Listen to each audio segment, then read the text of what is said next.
back to Petain Road. In my last video, I talked about the history of these beautiful Peranakan tiles behind me. Today, I'm going to take you for a tour inside one of these shophouses. But first, a little bit about the area.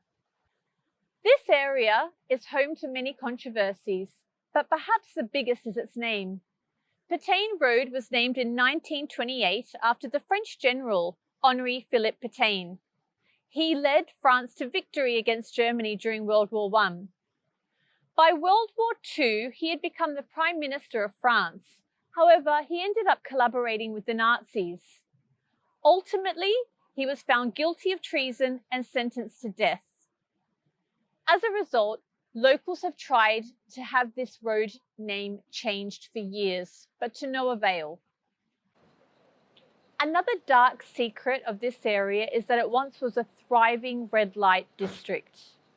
In actual fact, according to Rice publication, a lot of brothels still operate along these back streets. The third controversy is that Petain Road is kind of like two roads. There is the main road by the colourful facade with the Peranakan tiles, and then there is this back alley where I live. This technically is still Petain Road, so it curves around and it causes a lot of confusion for taxis and delivery drivers. Here is my front door. Follow me inside.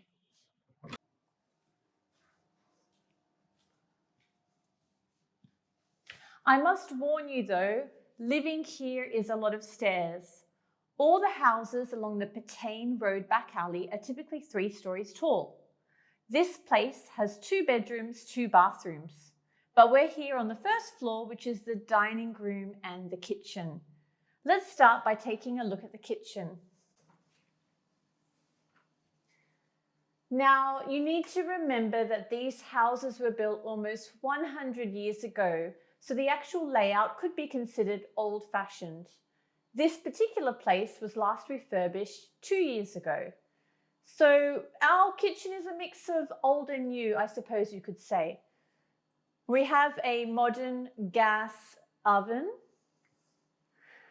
Here is the stove though, and a very interesting feature is that this stove runs on the old-fashioned gas cylinder.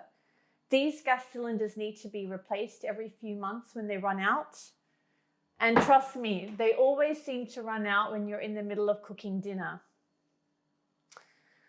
Very quaint here, you will notice, are the tiles. Kind of reminds me of one of those old school kitchens from England. Unfortunately, it's just the one sink. Dishes are dried up here. And then in the back, we have our modest little laundry area.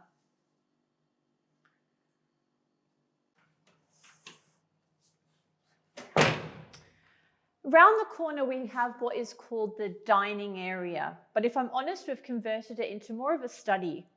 Over to my right here, we have a couple of bookcases. I suppose you could say these are my pride and joy. I'm studying writing, amongst other things, so it's quite a collection. Let's have a look. Yes, got a few classics here. One of my favorites, The French Revolution by Christopher Hibbett. I've read this book at least 5 times, a great historical account.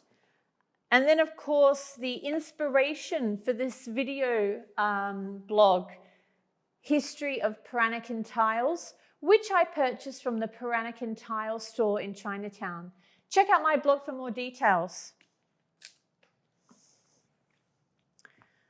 Over here, we've got the dining table, which has been converted into my partner's workspace. So this is where he works during the day.